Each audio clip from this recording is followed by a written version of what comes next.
नमस्कार, जय हिंद। स्वागत है आपका स्टडी लवर्स फैमिली में। और आज के इस वीडियो में आपको एनसीएफ से रिलेटेड सारा एमसीक्यू मिलेंगे। एनसीएफ 2005 इसमें आ जाएगा। एनसीएफ जो टीचर एजुकेशन है वो भी इसमें कवर होगा, और इसके अलावा एनसीएफ 2023 भी इसमें कवर किया जाएगा। तो ये सारे के सारे इम्पोर्टेंट टॉपिक से जितने भी महत्वपूर्ण क्वेश्चन बन सकते हैं वो इस टॉपिक में कवर कर दिए गए हैं।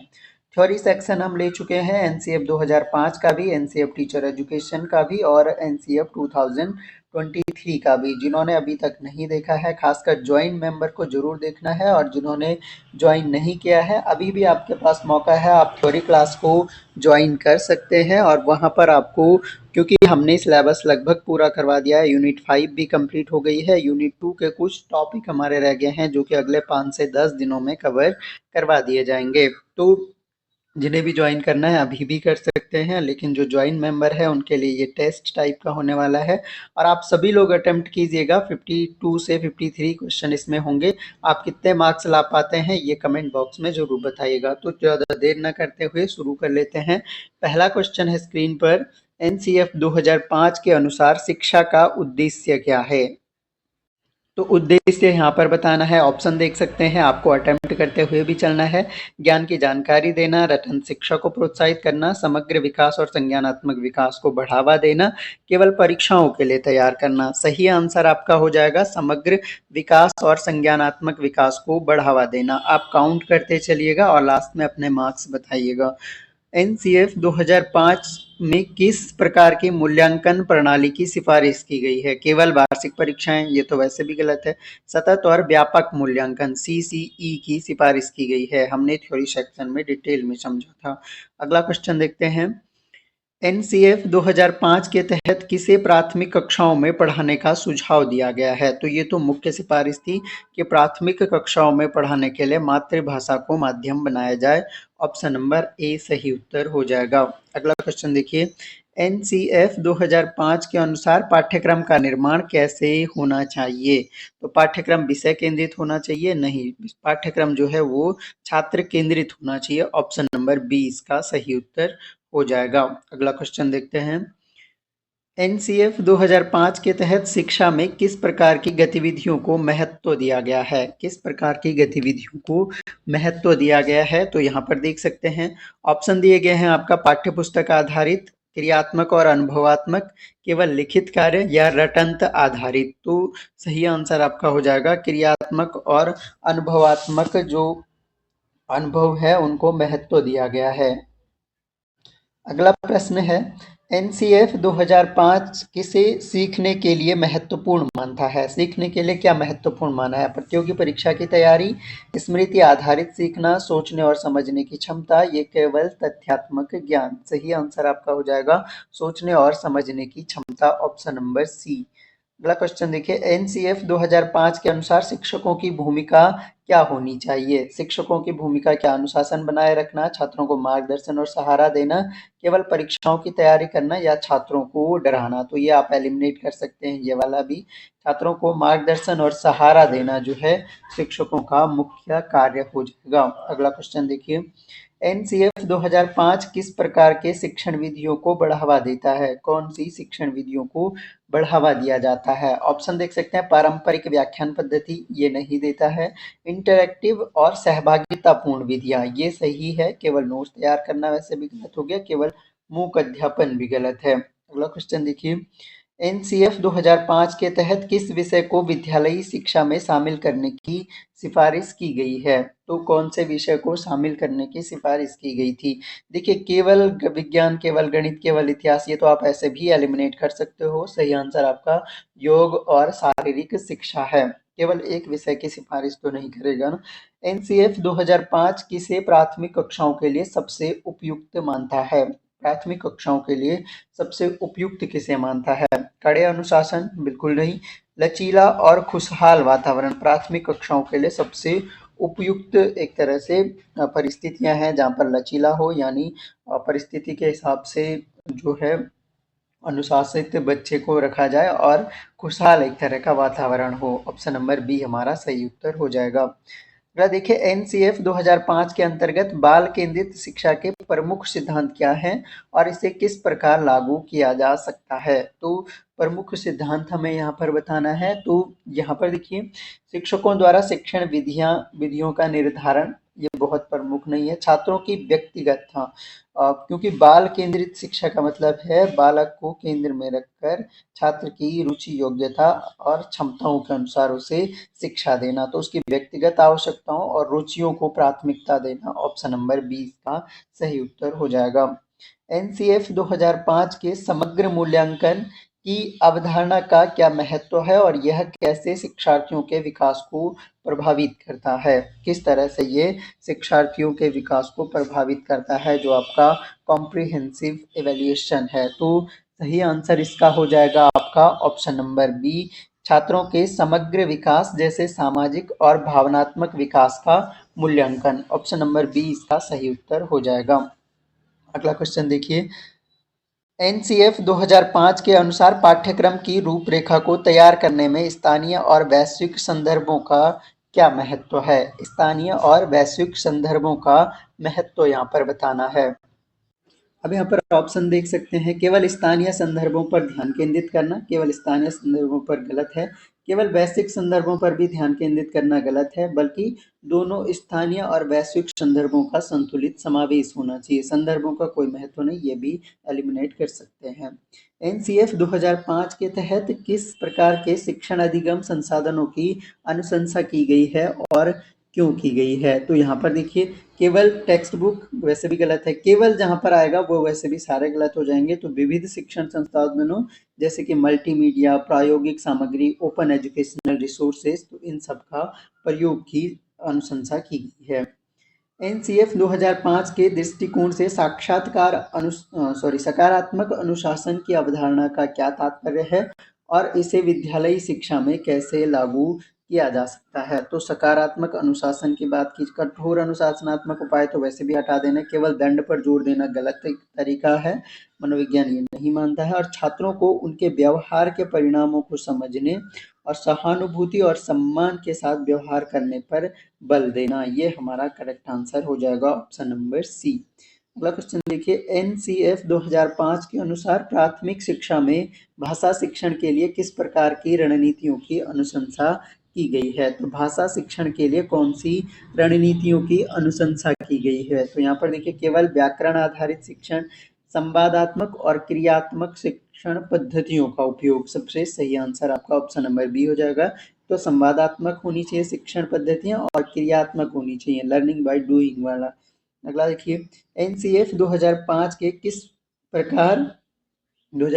प्रकार विज्ञान और गणित शिक्षा में अन्वेषण और खोज, एक्सप्लोरेशन एंड डिस्कवरी को प्रोत्साहित करता है। किस प्रकार जो है ये गणित शिक्षा में और विज्ञान शिक्षा में अन्वेषण और खोज को प्रोत्साहित करता है। तो यहाँ पर देखिए, फिर से केवल वाले ऑप्शन आपको एलिमिनेट कर देने हैं। प्रयोगों, प्रोजेक्ट कार्य और समस्याओं को हल करने की गतिविधियों के माध्यम से। Option number A. अगला देखिए, एनसीएफ 2005 में शिक्षा का आधुनिकीकरण किस प्रकार की अवधारणाओं पर आधारित है। किस प्रकार की अवधारणाओं पर आधारित है। तो यहाँ पर फिर से है, केवल पारंपरिक शिक्षण पद्धतियाँ, केवल पुरानी, केवल जो वर्ड है इसको आप एलिमिनेट कर सकते हैं, क्योंकि ये व्यापक अवधारणाएं हैं और बहुत सारे मॉडिफिकेशन इसमें हुए हैं, जैसे नवाचार, तकनीकी समावेशन और शिक्षार्थियों के लिए अनुकूल शिक्षण वातावरण। अगला देखिए, एनसीएफ 2023 के तहत शिक्षा के मुख्य उद्देश्यों में से कौन सा सही है। तो एनसीएफ 2023 के तहत जो शिक्षा के मुख्य उद्देश्य हैं उनमें से कौन सा यहाँ पर सही आपको चुनना है। तो यहाँ पर देखिए, सबसे सही विकल्प जो है रटंत प्रणाली वैसे भी गलत है, उच्च अंक लाना वैसे भी गलत है, केवल विषय विशिष्ट ज्ञान के आधार पर ध्यान केंद्रित करना, केवल विषय विशिष्ट ज्ञान पर आधारित करना, ये भी गलत है। छात्रों के लिए नैतिक, मानसिक और शारीरिक विकास को बढ़ावा देना, सर्वांगीण विकास की बात इसमें की गई है। एनसीएफ 2023 में कौन सी मूल्यांकन पद्धति को सबसे उपयुक्त माना गया है। तो मूल्यांकन पद्धति की दोनों में एनसीएफ 2005 और एनसीएफ 2023 में सीसीई को ही सही बताया गया है। अगला क्वेश्चन है, एनसीएफ 2023 के अनुसार प्राथमिक शिक्षा में मातृभाषा में शिक्षा का क्या महत्व है, मातृभाषा की शिक्षा का क्या महत्व है। तो यहाँ पर देखिए, बच्चों की भाषा विकास को प्रोत्साहित करना ही मातृभाषा का उद्देश्य है। केवल अंग्रेजी भाषा शिक्षा में कठिनाइयों को बढ़ाना, ये सारे नेगेटिव ऑप्शन है। एनसीएफ 2023 के अंतर्गत छात्रों की रचनात्मकता और नवाचार को प्रोत्साहित करने के लिए कौन सी विधि अनुशंसित की गई है, कौन सी विधि कही गई है कि इससे क्रिएटिविटी और इनोवेशन को बढ़ावा दिया जाएगा। तो सही आंसर आपका जो है इसमें से, यहाँ पर देखिए, जो प्रोजेक्ट बेस्ड शिक्षण होगा और क्रियात्मक जो गतिविधियां होंगी, ऑप्शन नंबर 20 का सही उत्तर हो जाएगा। केवल हो गया, फिर केवल हो गया, पारंपरिक तो वैसे भी गलत है। अगला देखिए, एनसीएफ 2023 में शिक्षकों की भूमिका को कैसे पुनर्परिभाषित किया गया है। तो शिक्षकों की भूमिका को पुनर्परिभाषित हमने थ्योरी सेक्शन में पढ़ा है, और जिन्होंने भी हमारा चैनल ज्वाइन किया है थ्योरी सेक्शन के लिए, वो लोग आसानी से सारे क्वेश्चन कर पा रहे होंगे, अगर आपने ठीक से थोड़ा सा एक बार भी वीडियो देखा है। तो इसका सही आंसर हो जाएगा, शिक्षकों की भूमिका की परिभाषा उसमें दी गई थी, हमने परिभाषा भी अलग से पढ़ी थी कि एक सहायक के रूप में होगा, मार्गदर्शक के रूप में होगा, और छात्रों की सीखने की यात्रा को सुविधाजनक बनाने वाला शिक्षक होगा। अगला क्वेश्चन है, एनसीएफ 2023 के अनुसार स्टेम, स्टेम में देखिए आपका science, technology, engineering, arts and mathematics, इसका फुल फॉर्म भी पूछा जा सकता है आपको एग्जाम में। और शिक्षा के महत्व पर जोर क्यों दिया गया है, स्टेम को जोर क्यों दिया गया है कि science, technology, engineering, arts and mathematics के महत्व को ज़्यादा जोर क्यों दिया गया है। तो यहाँ पर देख सकते हैं ऑप्शन, केवल विज्ञान गणित ऐसा नहीं है, केवल तकनीकी शिक्षा, केवल कला शिक्षा, बल्कि समग्र शिक्षा प्रदान करने के लिए सभी विषय, जो अलग अलग विषय हैं, उनको एकीकरण के माध्यम से। अगर देखिए, एनसीएफ 2023 में शिक्षा में प्रौद्योगिकी के समावेशन का क्या महत्व है, शिक्षा में प्रौद्योगिकी के समावेशन का क्या महत्व है। ये तो आसान सा हो गया, शिक्षण और अधिगम को व्यक्तिगत और इंटरैक्टिव बनाने के लिए, ऑप्शन नंबर ए सही उत्तर हो जाएगा। एनसीएफ 2023 के अनुसार समावेशी शिक्षा का क्या तात्पर्य है। तो समावेशी शिक्षा हम कई बार पढ़ चुके हैं कि सभी को एक जैसी शिक्षा, सभी छात्र, उसमें वंचित समूह के लिए समान और गुणवत्तापूर्ण शिक्षा सुनिश्चित करना, ऑप्शन नंबर सी। अगला देखिए, एनसीएफ 2023 में शिक्षार्थियों की सामाजिक और भावनात्मक शिक्षा पर जोर क्यों दिया गया है, सामाजिक और भावनात्मक शिक्षा पर क्यों जोर दिया गया है। तो ये क्यों किया गया है, केवल अकादमिक सफलता नहीं हो जाएगा, केवल परीक्षाएं, केवल फिर से है छात्रों के समग्र व्यक्तित्व विकास को बढ़ावा देने के लिए, केवल वाले ऑप्शन आपको एलिमिनेट कर देने हैं। एनसीएफ 2023 के अनुसार 21वीं सदी के कौशल, 21st सेंचुरी स्किल में किन कौशलों को शामिल किया गया है, कौन से कौशलों को इसमें शामिल किया गया है। तो ये तो आसान हो गया, क्रिटिकल एनालिसिस, क्रिटिकल जो थॉट्स हैं, आलोचनात्मक सोच हो गया, समस्या समाधान हो गया, सहयोग और डिजिटल साक्षरता, तो इसको शामिल किया गया है। अगला क्वेश्चन देखिए, एनसीएफ 2023 के अनुसार शिक्षा में सामाजिक और नैतिक मूल्यों के समावेशन का क्या महत्व है और इसे कैसे लागू किया जा सकता है, इसे किस तरह से लागू किया जा सकता है। तो यहाँ पर ऑप्शन आप देख सकते हैं, तो केवल, फिर से केवल वाले ऑप्शन आपको एलिमिनेट कर देना है। अनुशासनात्मक कार्रवाई गलत है, सह शैक्षणिक गतिविधियां होनी चाहिए, और जीवन कौशल शिक्षा के माध्यम से, ऑप्शन नंबर बी हो जाएगा। एनसीएफ 2023 में क्षेत्रीय और वैश्विक परिप्रेक्ष्य को शिक्षा में शामिल करने का उद्देश्य क्या है। तो इसका उद्देश्य है छात्रों को एक व्यापक दृष्टिकोण प्रदान करना और वैश्विक नागरिकता की भावना विकसित करना, ऑप्शन नंबर ए हो जाएगा। अगर देखिए, एनसीएफ 2023 के अनुसार सीखने के अनुभवों का एकीकरण कैसे किया जाता है। तो कैसे किया जा सकता है सीखने के अनुभवों का एकीकरण। तो इसको क्या, एक तो देखिए, सैद्धांतिक पाठ्यक्रम पढ़ाकर नहीं हो सकता है, केवल रटने और याद करने का वैसे भी विरोध है। वास्तविक जीवन के अनुभवों और परियोजनाओं के माध्यम से अगर शिक्षण करवाया जाए तो सीखने के अनुभवों का एकीकरण किया जा सकता है। एनसीएफ 2023 के तहत विविधता और समावेशिता सिद्धांतों को विद्यालयी पाठ्यक्रम में कैसे शामिल किया जा सकता है, किस तरह से, क्योंकि जब आप विविधता और समावेशिता समझते हैं, हम थ्योरी सेक्शन में 4th यूनिट में हम डिटेल में पढ़ चुके हैं, तो आप आसानी से समझ सकते हैं कि समावेशी में क्या होता है कि अलग अलग पृष्ठभूमि के बच्चे, अलग अलग क्षमताओं वाले, अलग अलग आवश्यकताओं वाले, उन सब के लिए एक लचीली और संवेदनशील शिक्षण विधियां अपनाना ताकि सभी को एक साथ पढ़ाया जा सके। अगला क्वेश्चन है एनसीएफ 2023 में समग्र और संतुलित विकास के लिए किस प्रकार की शिक्षण विधियां अनुशंसित की गई हैं? तो इसके लिए फिर से केवल वाले ऑप्शन आप देख सकते हैं और आंसर हो जाएगा आपका शारीरिक, मानसिक, भावनात्मक और सामाजिक विकास के लिए विविध और संतुलित गतिविधियां। Option number B. एनसीएफ 2023 के अनुसार स्वतंत्र चिंतन और अनुसंधान को प्रोत्साहित करने का क्या महत्व है और यह कैसे हासिल किया जा सकता है? तो ऑप्शन यहाँ पर देख सकते हैं, केवल शिक्षक द्वारा निर्देशित गतिविधियां या छात्रों को स्वतंत्र परियोजनाएं और शोध कार्य करने के अवसर प्रदान करना। ये ज़्यादा सही है कि स्वतंत्र उन्हें प्रोजेक्ट पे और रिसर्च पे करने का अवसर दिया जाए। एनसीएफ 2023 में सतत व्यावसायिक विकास, कंटिन्यूअस प्रोफेशनल डेवलपमेंट का शिक्षकों के लिए क्या महत्व है? तो सतत व्यावसायिक विकास का क्या महत्व है? तो यहाँ पर देख सकते हैं, इससे क्या होगा, नियमित रूप से नवीनतम शिक्षण पद्धतियों और तकनीकों के बारे में प्रशिक्षण और विकास हो पाएगा। एनसीएफ 2023 के संदर्भ में समुदाय और शिक्षा के बीच संबंध को मजबूत करने के लिए किन रणनीतियों का उपयोग किया जा सकता है? तो इसमें सीधी सी बात हो गई, सामुदायिक भागीदारी, माता पिता की भागीदारी और जो मानव स्थानीय संसाधन है उनके उपयोग को बढ़ावा देकर जो है हम क्या कर सकते हैं, समुदाय और शिक्षा के बीच संबंध को मजबूत बनाया जा सकता है। अगला क्वेश्चन है एनसीएफ 2023 के अनुसार बहुशाखीय शिक्षा यानी जो मल्टी डिसिप्लिनरी एजुकेशन है इसका क्या महत्व है और इसे कैसे लागू किया जा सकता है? तो इसका जो महत्व होगा, ऑप्शन आप लोग फिर से देख सकते हैं, तो इसका क्या है कि मल्टी डिसिप्लिनरी, जहाँ पर अलग अलग विषयों का एकीकरण यानी विभिन्न विषयों के क्षेत्रों का एकीकरण होगा और पारस्परिक शिक्षा इससे दी जा सकती है। एनसीएफ 2023 में स्वास्थ्य और कल्याण को पाठ्यक्रम में शामिल करने का उद्देश्य क्या है? स्वास्थ्य और कल्याण क्यों? ताकि छात्रों का मानसिक शारीरिक स्वास्थ्य के प्रति जागरूकता रहे और स्वस्थ जीवन शैली की आदतें विकसित हो सकें। ऑप्शन नंबर डी हो जाएगा।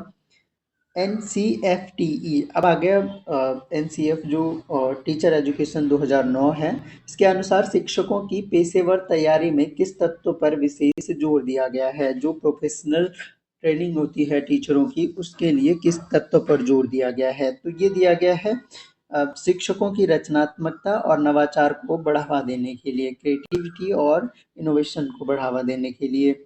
एनसीएफटी 2009 के अनुसार शिक्षक शिक्षा कार्यक्रमों में फील्ड आधारित अनुभव, फील्ड बेस्ड एक्सपीरियंस का क्या महत्व है? तो फील्ड आधारित जो यानी आप भ्रमण कर रहे हैं, फील्ड आधारित भ्रमण, तो उससे क्या होगा, वास्तविक शैक्षिक वातावरण में शिक्षण अनुभव प्राप्त करना। ऑप्शन नंबर बी हो जाएगा। एनसीएफटी 2009 में समग्र विकास जो होलिस्टिक डेवलपमेंट है, हमने डिस्कस किया है थ्योरी सेक्शन में, ये को शिक्षक शिक्षा का हिस्सा बनाने के लिए किन रणनीतियों की सिफारिश की गई है? तो इसके लिए जो सिफारिश की गई है आपकी सामाजिक, भावनात्मक और नैतिक विकास पर ध्यान देना। ऑप्शन नंबर ए हो जाएगा। एनसीएफटी 2009 के अनुसार व्यावसायिक विकास जो प्रोफेशनल डेवलपमेंट है के लिए शिक्षकों को किन अवसरों की आवश्यकता है? कौन से अवसरों की आवश्यकता है? तो ऑप्शन आप लोग देख सकते हैं, सही आंसर आपका जो है वो सतत व्यावसायिक विकास के लिए नियमित कार्यशालाएं और प्रशिक्षण कार्यक्रम हैं। अगला क्वेश्चन देखिए, एनसीएफटी 2009 में शिक्षक शिक्षा के लिए भौतिक, नैतिक और एथिकल एंड प्रोफेशनल कंडक्ट यानी नैतिक और पेशेवर आचरण का क्या महत्व है? केवल सैद्धांतिक ज्ञान इससे नहीं होगा, केवल शैक्षणिक गतिविधियां भी नहीं, केवल पाठ्यक्रम पर ध्यान देना नहीं होगा इससे, बल्कि क्या होगा, इससे नैतिक और पेशेवर मानकों को बनाए रखना और छात्रों के प्रति जिम्मेदारी समझना। एनसीएफटी 2009 के अनुसार शिक्षक शिक्षा में समावेशिता, इंक्लूसिविटी को कैसे बढ़ावा दिया जा सकता है? जो समावेशिता है इसको केवल सामान्य छात्रों पर ध्यान देना नहीं, बल्कि क्या, जो विशेष आवश्यकताओं वाले छात्रों को उसमें शामिल करना, ताकि समावेशी शिक्षा का मतलब क्या है, सभी छात्रों को शिक्षा दी जा सके और उनकी आवश्यकताओं के अनुसार शिक्षण विधियां अपनाना। अगला क्वेश्चन है, एनसीएफटी 2009 में शिक्षक शिक्षा के लिए समाज और सामुदायिक जुड़ाव का क्या महत्व है? समाज और सामुदायिक जुड़ाव का महत्व है समाज और समुदाय के साथ जुड़कर शिक्षा के सामाजिक और सांस्कृतिक संदर्भ को समझना। अगला क्वेश्चन है, एनसीएफटी 2009 के अनुसार एकीकृत और अंतः विषय दृष्टिकोण इंटीग्रेटेड एंड इंटरडिसिप्लिनरी जो अप्रोच है को शिक्षक शिक्षा में शामिल करने के लाभ क्या हैं? तो लाभ पूछे ना पूछे, लेकिन ये क्वेश्चन ऐसे पूछ सकता है कि क्या इसमें एकीकृत और अंतः विषय दृष्टिकोण शामिल है या नहीं। तो लाभ क्या है इसका? इससे क्या होगा, जो अलग अलग विषय हैं उनके बीच में संबंध स्थापित होंगे और इससे समग्र जो कॉम्प्रिहेंसिव थिंकिंग है या अंडरस्टैंडिंग है और उससे आपके शिक्षण में भी सुधार होगा। ऑप्शन नंबर ए हो जाएगा।